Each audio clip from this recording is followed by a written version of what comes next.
Mercedes. Not much of a lunch crowd today. Well, let's get this all cleaned up. We can get a head start on the Hoffman reception setup for tonight. December through February is a slow season with the club, at least for the lunch shift. We get the bridge and the health club traffic, but most of the golfers, except for the diehards, they stop coming after November. See that game yesterday? I guess nobody wants to putt around when it's practically zero. Even so, I have plenty to do. Keeping this place clean and sanitary is a year-round job. No, it looks like the right person every time. Why is it important? Well, one, if it's not clean, nobody's going to want to eat here. Two, if it's not sanitary, people are going to get sick. And three, I like my job. If I make a lot of people sick, it sort of limits my prospects for advancement. I'm sort of half joking, but I shouldn't. Foodborne illness can be real serious. Creates a risk for everyone. And cleaning and sanitizing brings your risks way down. Besides, it's not just the right thing to do, it's the only thing. Learning to clean and sanitize properly isn't difficult. The trick is remembering to do it consistently and thoroughly. This is what it takes. You need to know the difference between cleaning and sanitizing and understand how sanitizers work. You have to know how to manually clean and sanitize tableware and equipment. You have to know how to use a dishwashing machine properly, how to properly store clean items, how to store cleaning supplies, and how to set up and monitor a cleaning program. There's a big difference between cleaning and sanitizing. Cleaning only removes soil. It may look all right, but it may not be safe. Sanitizing reduces microorganisms on the surface to safe levels. It takes care of what you can't see. While everything in the operation must be kept clean, any surface that comes in contact with food must be cleaned and then sanitized. If you don't do this properly, you increase the chance of cross-contamination. Everything you use to clean and sanitize, such as cloths and brushes, should be kept separate. If you mix them up, you may wind up contaminating everything you just cleaned. You should clean and sanitize anything that touches food after every use and when you begin working with another type of food. You should also do it anytime you're interrupted during a task. Well, if you're using something constantly, like a meat slicer, you need to clean and sanitize it as much as possible. At the very least, every 4 hours. Cleaners remove soil from a surface. There are several types, and the one you use depends on the type of soil you need to remove. Work with your supplier to choose the right products. Okay, so you've got the right products, you've used them as directed, and everything's nice and clean. Now you gotta sanitize. And there's only two ways to do that: heat or chemicals. Heat sanitizing uses very hot water to sanitize and is commonly used in dishwashing machines. It's important to follow the manufacturer's recommendations to make sure water temperatures are properly set. Chemical sanitizing uses chemicals to kill microorganisms. The three most common and effective types of chemical sanitizers are chlorine, iodine, and quaternary ammonium compounds, or quats for short. There's pros and cons for each, so choose the one most suited to your needs.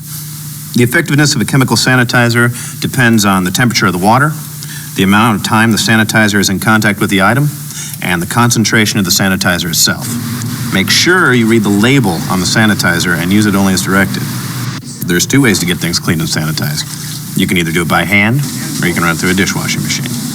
Well, if you're doing it by hand, you need a 3-compartment sink with drain boards on either side, a clock with a second hand, and a sanitizer test kit. And before you start, you want to make sure your drain boards and your sinks are all clean and sanitized.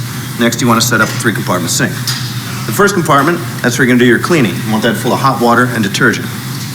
Second compartment, you want to fill up with hot water. That's where you do your rinsing. And the third compartment, that's where you do your sanitizing. Fill the sink with a solution of sanitizer and water.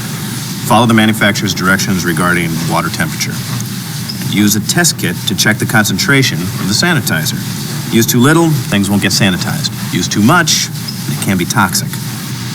You got your sink set up. Now follow this 5-step process to wash tableware and equipment by hand. Step 1, rinse, scrape, or soak everything before you wash it. Step 2, wash everything in the first sink and change the detergent solution when the suds are gone or when the water becomes dirty.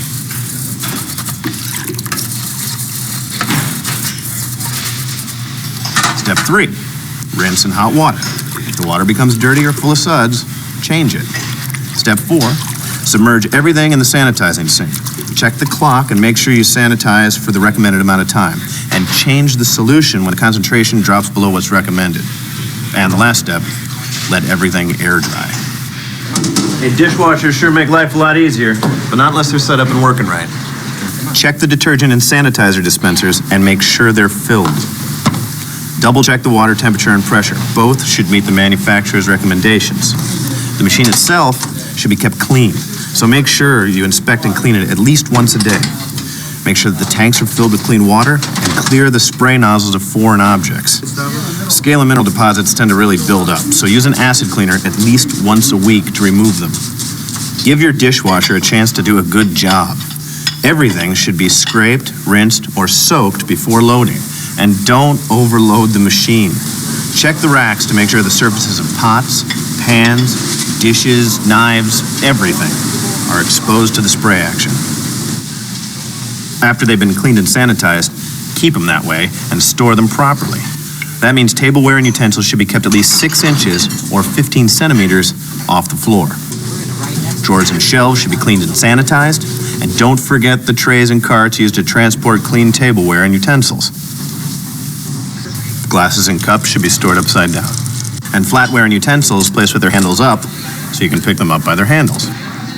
Cleaning supplies and tools can contaminate food and equipment if not stored properly. Keep them away from food and utensils and store them in a locked cabinet. The storage area should be equipped with a utility sink to clean mops and other cleaning tools. It should also have a floor drain for getting rid of wastewater.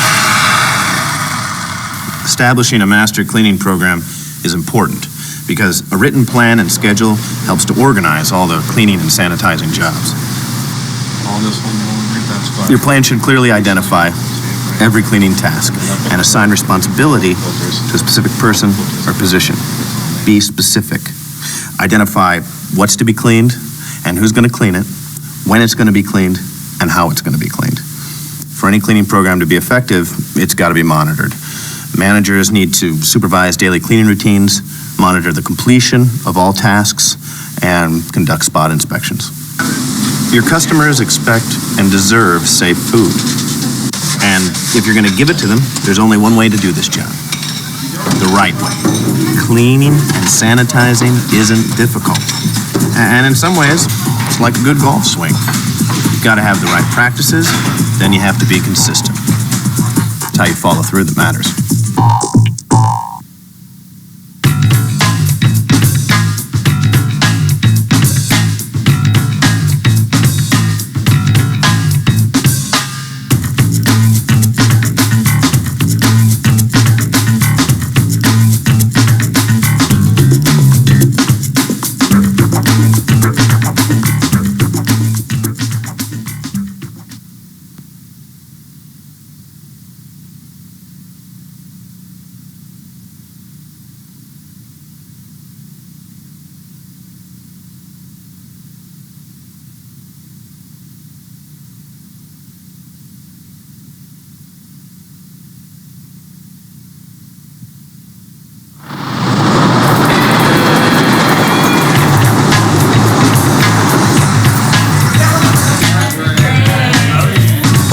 Who's next? Call it out, my friend.